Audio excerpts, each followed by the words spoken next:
Welcome to the Catholic Sobriety Podcast, the go-to resource for women seeking to have a deeper understanding of the role alcohol plays in their lives. Women who are looking to drink less or not at all for any reason. I am your host, Christy Walker. I'm a wife, mom, and a joy-filled Catholic, and I am the Catholic Sobriety Coach, and I am so glad you're here.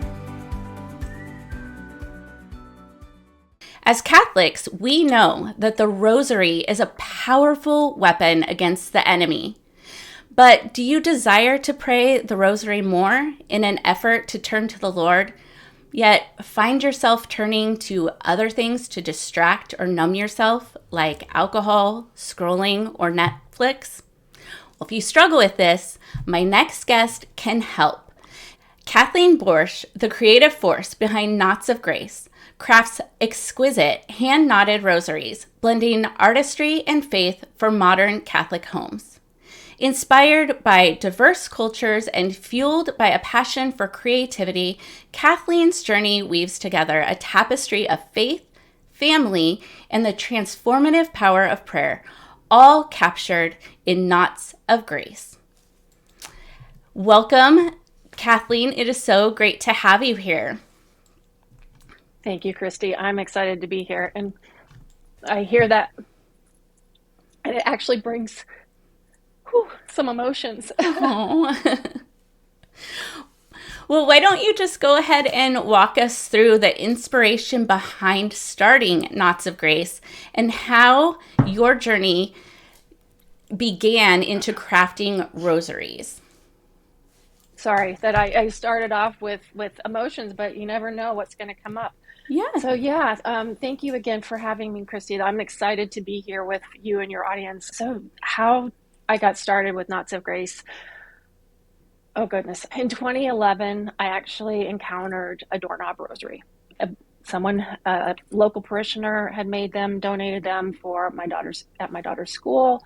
And I thought, oh my gosh, this is just lovely. It's just such a simple thing that I can hang on my door.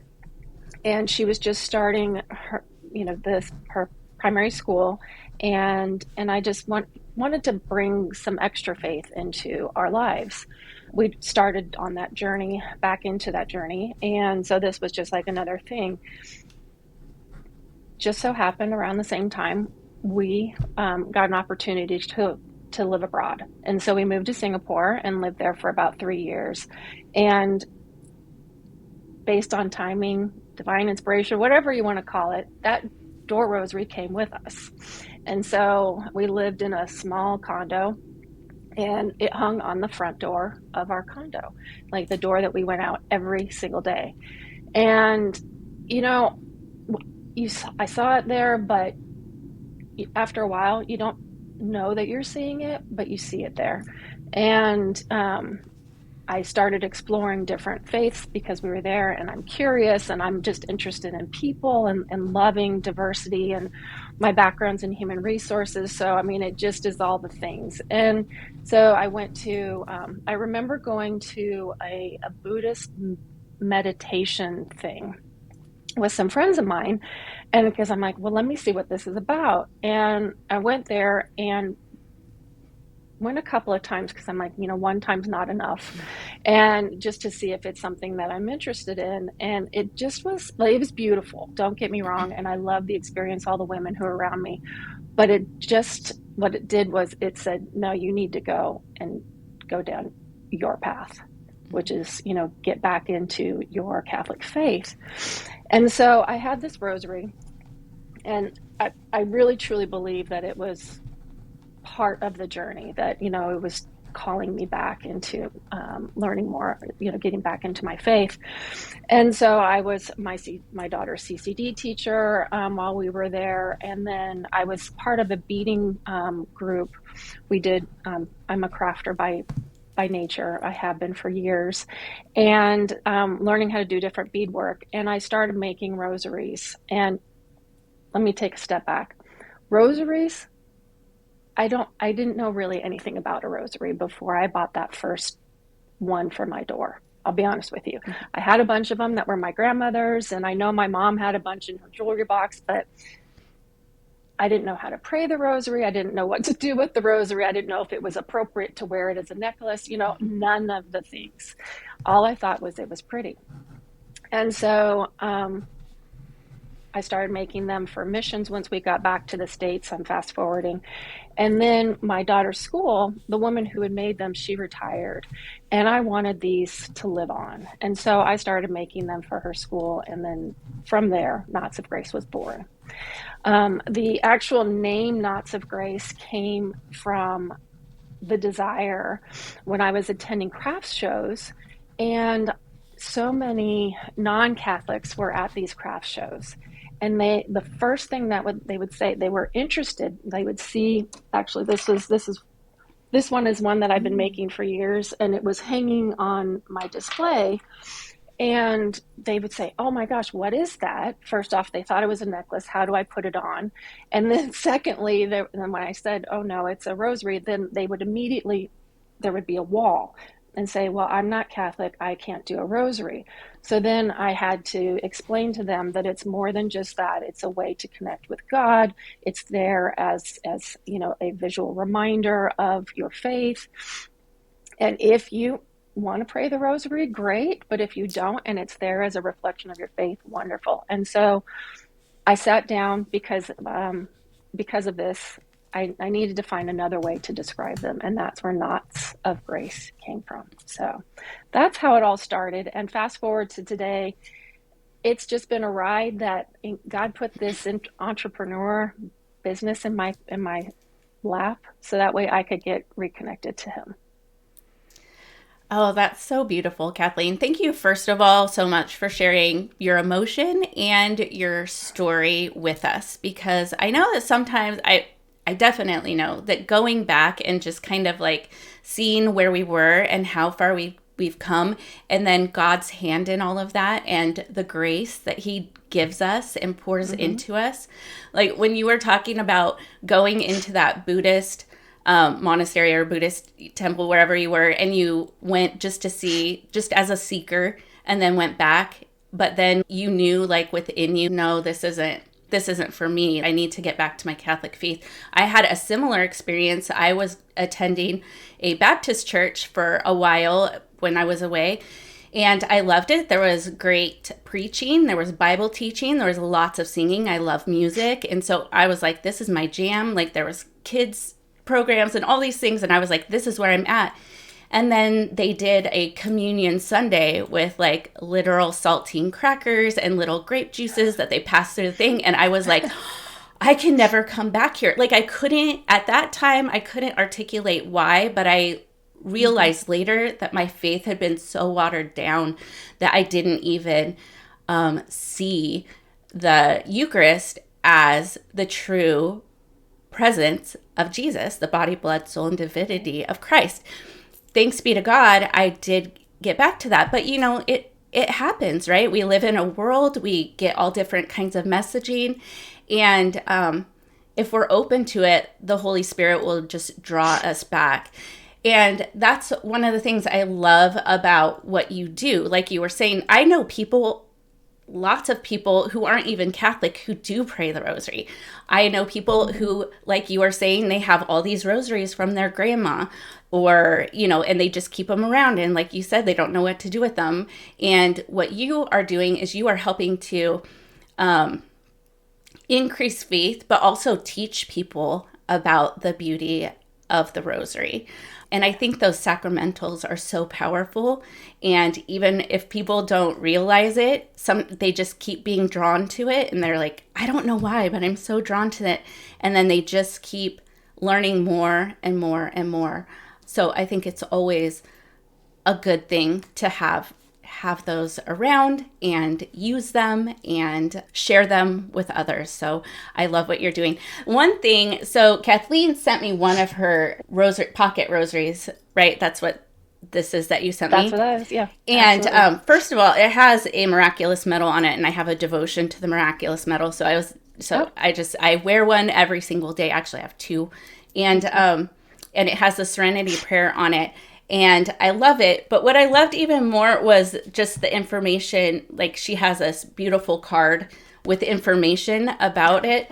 But the thing that struck me is your father-in-law helps you with make these rosaries. How did that come about? Well, he moved in. It's funny. So he moved in with us in 2016 and retired and moved from Nebraska to Georgia. And he just at night, this is when early in the stages. So I was making rosaries at night in front of the TV as we were watching whatever we were watching. And so after a while, he loves knots. And like, that was one of his things. He likes tying knots.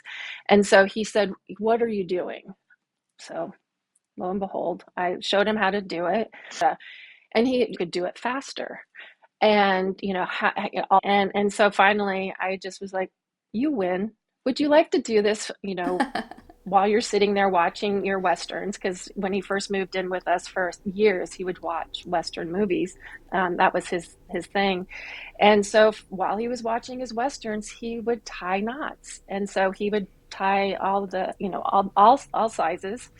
And so he became my only C-level employee. I'm not even a C-level employee in my company, but my father-in-law is.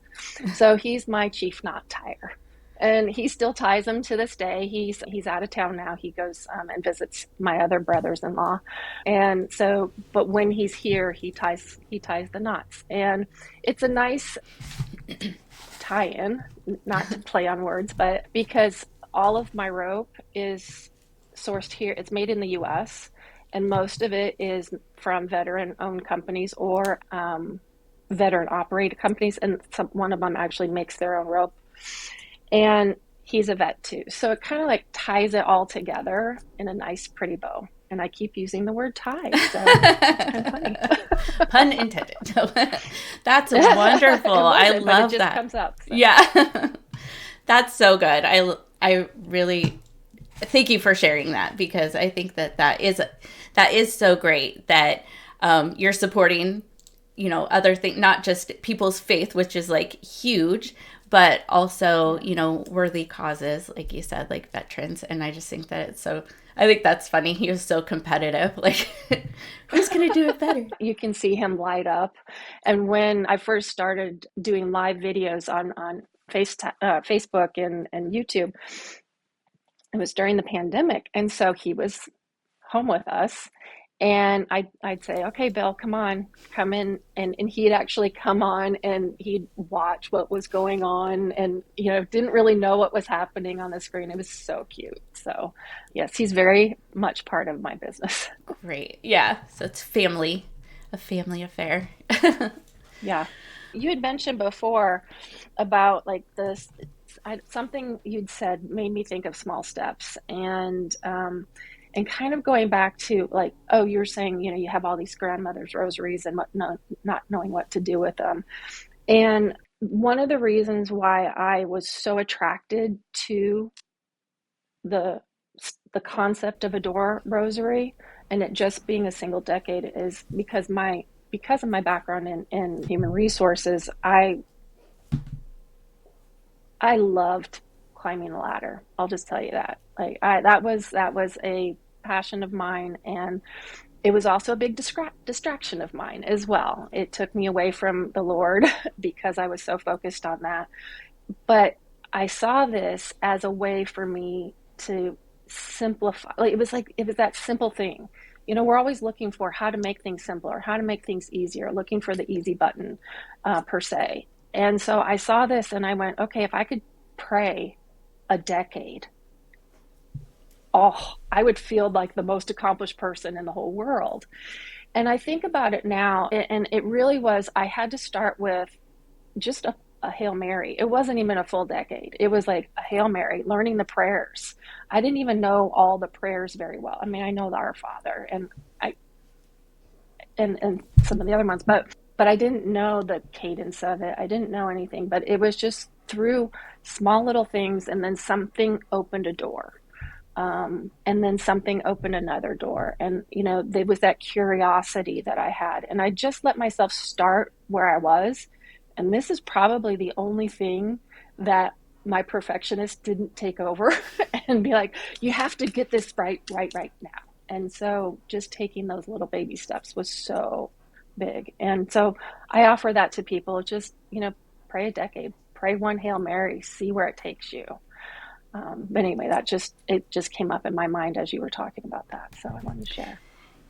Yeah, I'm so glad that you pointed that out, because I think that these give people permission just to pray a decade. Because if I sit down to pray just a decade on a full rosary, then I feel guilty if I don't keep praying, even if I don't have time. So then I don't even start it because I know what's going to happen. I'm just going to feel guilty. So either I wouldn't pray on rosary beads, which you don't have to. You can use your hands or, whatever you have. Sure. But I just love this because you can do it and feel accomplished. And you can do it as many times a day as you want to or need to.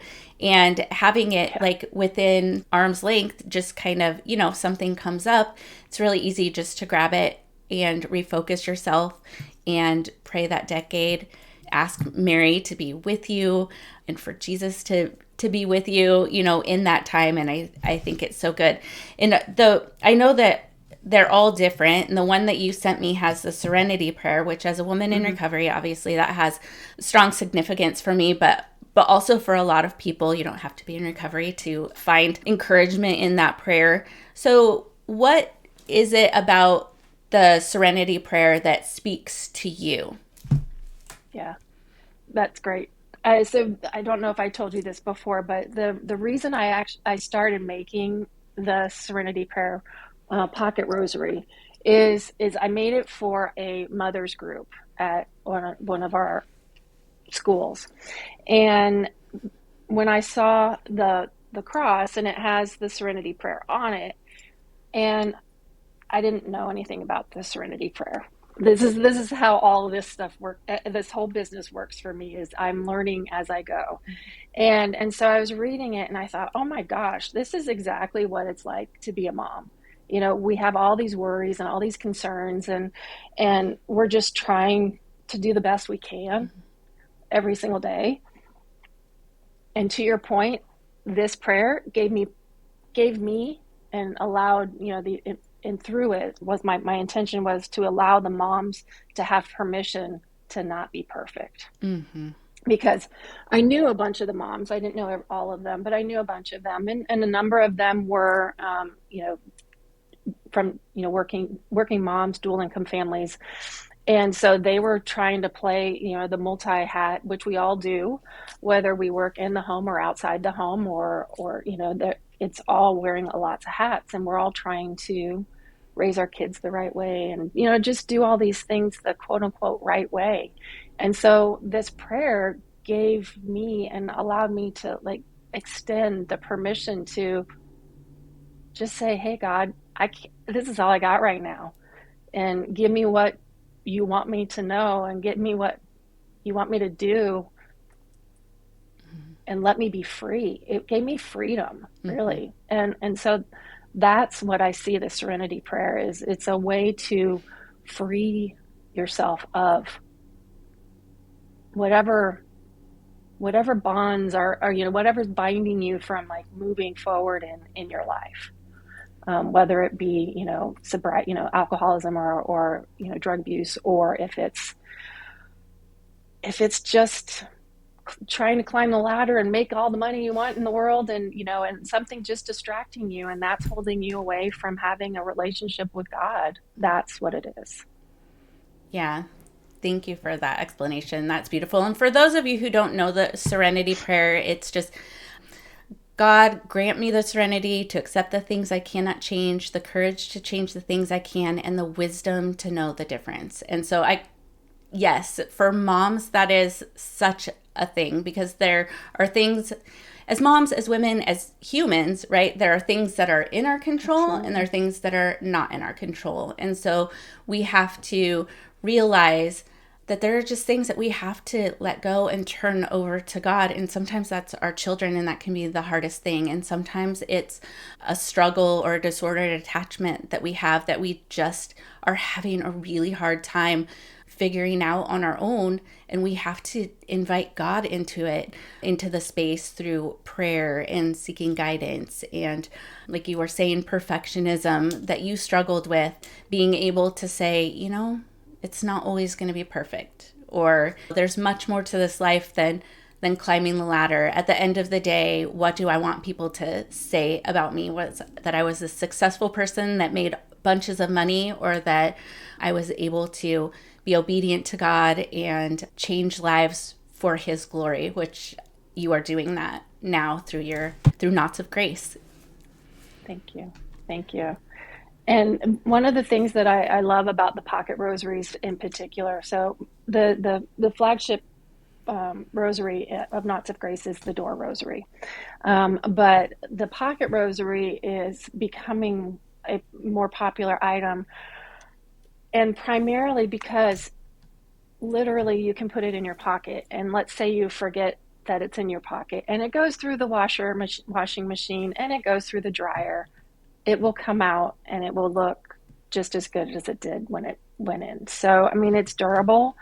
And I've had so many people tell me that, so they carry it with them in their pocket, and they have, been in conversation with somebody, and they've said, they've given it away. And so they've given it away to somebody, which I find, the first time I heard that, I was like, oh my gosh, that's the coolest thing. I need to figure out how to, do something with that, but that's so cool. And so they thought they could be without it, but then they realized how much they relied on having just the presence in their pocket, and being able to even just, touching, we touch our legs and whatever, and you feel it in the pocket, or you just know it's there. And then, when you have those moments, sometimes it's a fidget toy. You're not even praying with it. You're just fidgeting with it, trying to bring in some calm. And so they would, get another one for themselves, so that way they had it. And it just, I don't know. Every single story I hear is just such a blessing. Mm-hmm. It's just so great. Yeah, I love that. I was just, when you were talking about like having it in your pocket and just holding it for comfort or security, I've heard people say that like having the rosary with you and holding it is like holding your mom's hand. So we're like holding Mary's hand. And yeah. I know that for years, especially when I was struggling with some anxiety and some other things, I would always have the rosary next to my bed. And sometimes I wouldn't even pray it. I would just grab the rosary and put it under my pillow or hold it in my hand. And I would fall right to sleep. Or maybe I would start to pray the rosary and get like one Hail Mary in and be like asleep. But I mean, it was so beautiful. And I didn't think of it that way until I heard someone say it like that. And so I was like, of course, because when you are a child and you need comfort, it's like you go to your mom and you curl up in her lap and she just makes everything okay. And so that's how I see the rosary now, which makes it an even more beautiful and meaningful devotion for me. But I will say I'm not good about doing it every day because I still get caught up in the busyness or get distracted, which, is something that we all kind of fight. But again, that's why I love what you're doing and what you're providing for people, because just having it, I feel like, makes it a little bit easier to at least get some of those prayers in, so that we're not thinking like, oh, I should have done that, or yeah. And so one of the things that the women that I work with really struggle with is that we, like you were talking about, moms get a lot put on us. We wear a lot of hats, and we can start being really down on ourselves. And so in the evening, it's really easy, or actually even through the day, it's really easy to keep thinking about, well, if I just get through this, then once I get the kids down, or once it's dinner time or whatever, I'm going to have a glass of wine or whatever the alcohol of choice is, and it's just going to make everything better. But really, it's just a Band-Aid. It's just a Band-Aid. Yeah. And so it comes back. And then it's even worse, because then you feel bad, because if you overdrank and then your kids saw that, and that's not good. Or even if you didn't get to spend time connecting with your spouse because you were kind of checked out or distracted.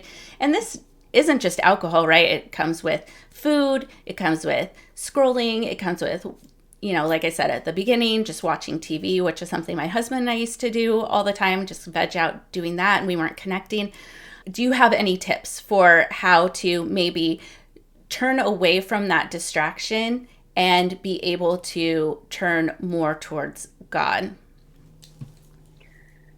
One of the things that we've done recently is just making me a lot. It's easier said than done. Everything that I might say, and that everything's easier said than done. But there comes a point, and came a point for me recently where I just had to make a decision, and a decision to say, okay, instead of we still sit in front of the TV, we enjoy our TV, but we wanted to have more connection. And so we go for a walk every evening. And so just that, taking a break away and going in and doing that other thing, and going for a walk, whether you can do it, with or without your spouse, or by yourself, just taking that time away, and them being okay with it, and you being okay with being able to take that time away. And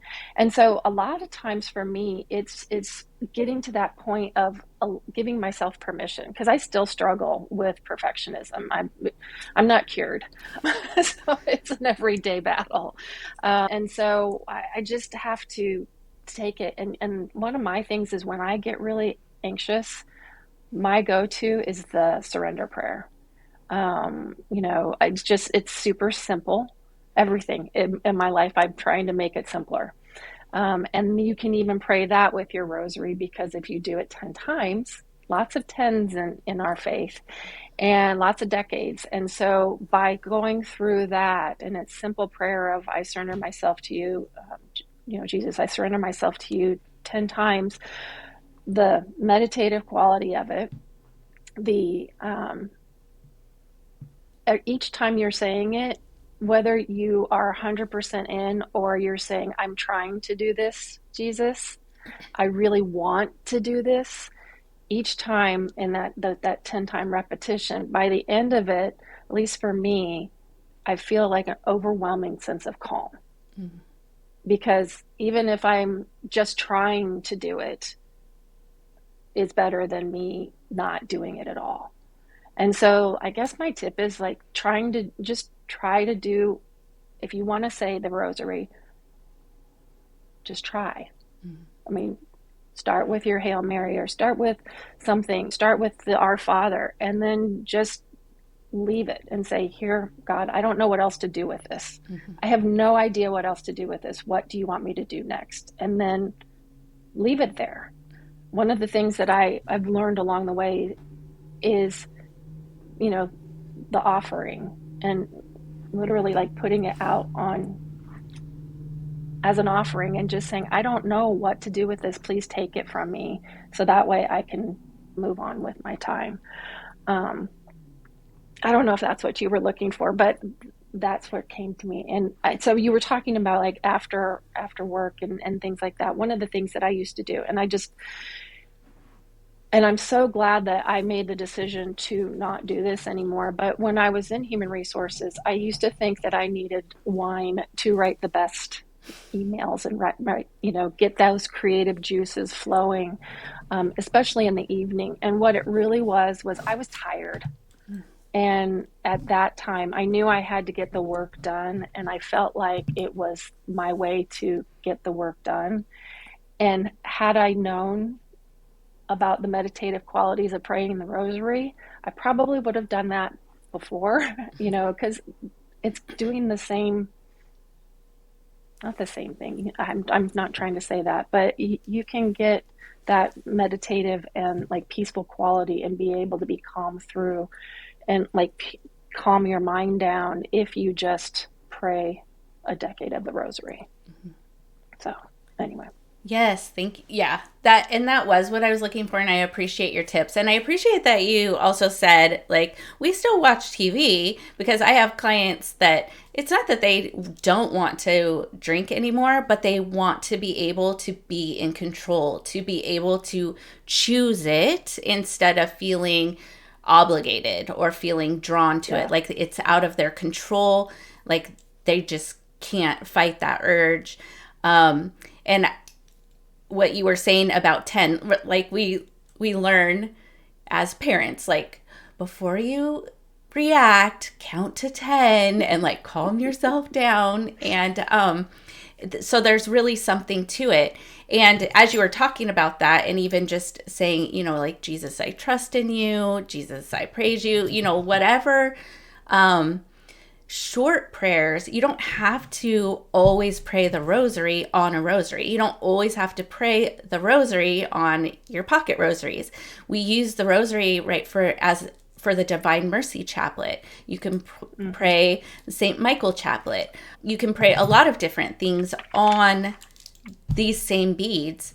And even if your prayer is like what St. Teresa of Calcutta said, Mary, come, Mother Mary, come be a mother to me now, or however she said it. I totally butchered it. It was probably way better than that. But it was very simple. I need you here with me now. Just very quick.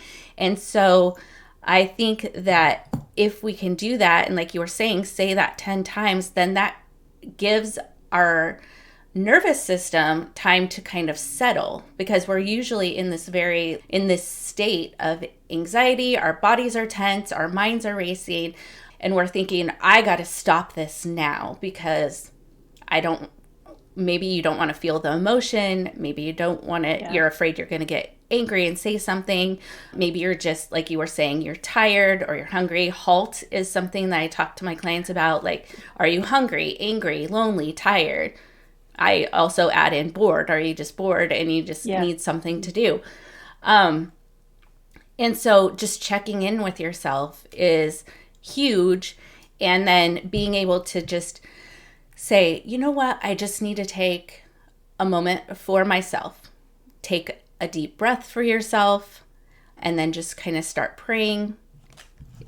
And you'll find that you feel better, and you didn't need to turn to whatever it was that you thought you had to have. But again, it's not always bad. It's just, are you choosing it because you're feeling chaos, and is it causing even more chaos? Or are you deciding to have whatever it is, or watch or scroll? Because I scroll on my phone too, but I try to make it like this is the time that I can do it. Am I perfect at it? For sure. No, I am not. But I try, and that's all we can do. And if we plan for these situations, because we know that they're going to come up, if we plan, like, if this happens, then this is the protocol that I'm going to take, and this is what I'm going to do. It's a lot easier to do the thing we want to do instead of, like St. Paul tells us, the thing we don't want to do. And so it just helps us make good choices, and then we just feel better in the long run, and we have that sustained peace instead of that Band-Aid quick fix, which when we rip it off or it's gone, then we feel even worse than we did before. Or if you're like me and you're getting older, and I still I drink, so Mm-hmm. but I don't drink to write documents anymore or things Mm-hmm. like that. But I've found as I've aged too that my body doesn't like it as much. Yeah. And so I have to say there was a moment where I had to say, okay, this is weird, like, and just go with it. And this sounds even weirder. I had to learn to enjoy feeling good. Does that make sense? Like Yes. the lack of it, and going, oh, this feels really good. I want more of this. I want more of the feeling good. I like this feeling good. And so it's that desire to continue feeling good that, it's like, well, am I going to have a drink or am I not going to have a drink? Do I want to feel good tomorrow or do I not want to feel good tomorrow? And I know so many other women who say the same thing. It's like, okay, Because sometimes even one glass of wine can get you to feel not good the next day. Oh, absolutely. Yeah. And I actually have a guest that's going to be coming in a couple weeks, and she is a like midlife health expert. And that's what we're going to be talking about, because you're absolutely right. As our bodies, you know, one of my other guests, I'm in perimenopause, so I've got menopause kicking down my door. But she was saying, as our, what did she say? Our bodies are redesigning. And I thought that was Yes. so beautiful. So I was like, oh, I'm going to think of it as that. Like, I'm not falling Yeah. apart. My body is redesigning into something else. Yes. But as we're changing and our hormones are changing and everything, we do metabolize alcohol differently, and the hormones react differently, and as our some hormones are lessening and some are not, and it's like this whole thing. So you're not it's not crazy, it's a real thing, it's science, and it's our bodies.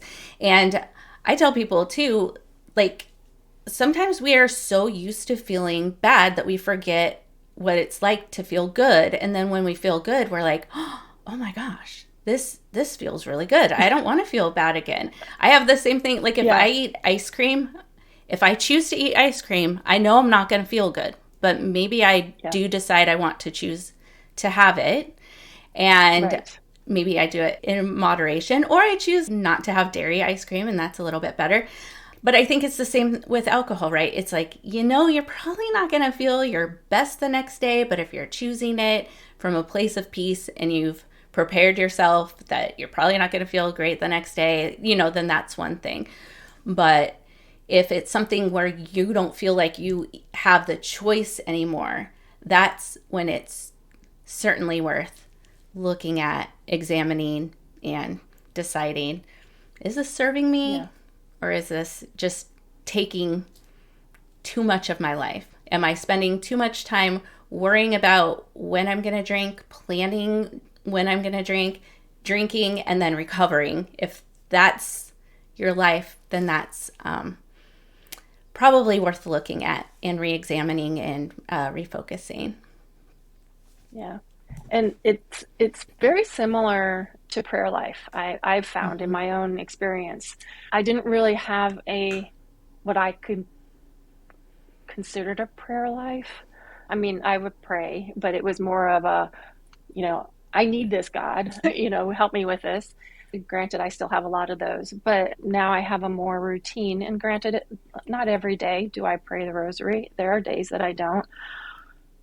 But I can tell you on the days that I don't, in days in a row, that whole feeling good thing, I can tell that I'm a little off. And it, to me, it just always sounds weird when I say it, because it was not something that it was ingrained into me, as a child. Even though we were, devout Catholics and things, and everything, and we went to church, and I was active in the community and all of that, I wasn't praying like I do now. And so when I don't pray, I don't feel as good. And so it's that same kind of, I long for that feeling good. And so however I can do that is something I look for. Mm-hmm. Yeah, And I'm in an glad easy that way. yeah, yes, yeah. And I'm so glad you made that comparison, because that's true, because I feel the same way. Or if I'm um, like reading scripture and I'm really in scripture and I am have been really good about like studying it, especially when I'm working on like a Bible study, and I just feel good and I just have all this inspiration. I feel like I can hear God's voice more clearly. Everything is jiving. And then summer comes and I get lazy because I don't have to prepare for my Bible study, or it's like it kind of, the goodness begets more goodness. So when I'm doing a Bible study, then I'm seeking even more of that in other places, or I'm noticing it in other ways. But as soon as I kind of like shut that part down, or I'm not opening the Bible as much as I was, I just kind of get out of that habit. And then I Mm-hmm. feel like everything, it's like a trickle down effect, and it affects my prayer life. It affects everything. And then I don't feel as good. And I think that that's true with our health. too. If we're Yeah. not Exercise. if we're not feeling good the next day because we overconsumed alcohol, then we're probably not going to want to eat really good. We're probably going to want something that's, fatty or oily or whatever it is.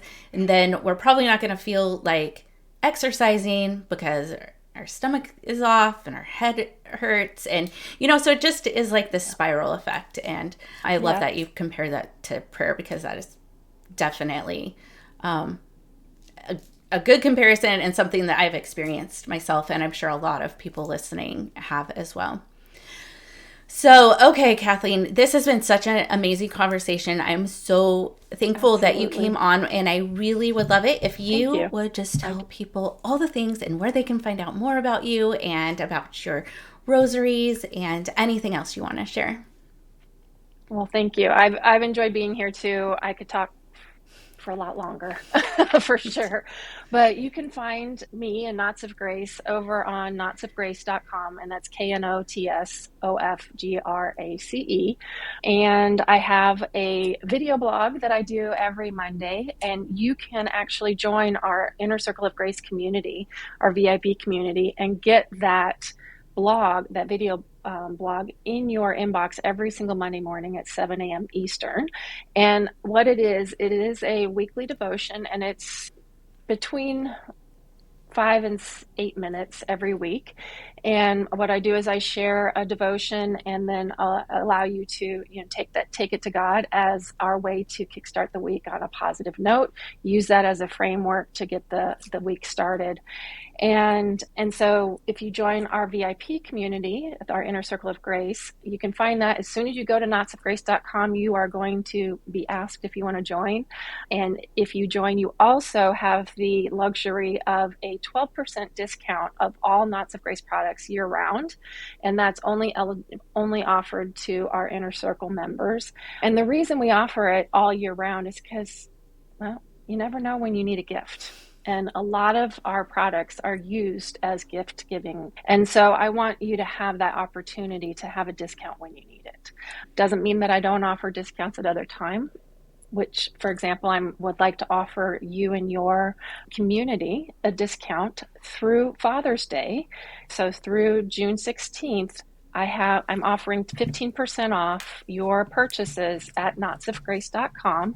All you have to do when you go there is you put all the things that you want in your cart, and shipping them to each location that you ship to, you would have to do a new order, and you just type in sober 15 at the checkout, and you'll get your 15% discount at the checkout at that point. And so I hope you get to enjoy some of our products and give them, test them out, see if it's something that brings you some joy and helps you take that next step in your journey with our Lord. And then you can also find me on Instagram, Facebook. I'm on YouTube. I'm on Pinterest.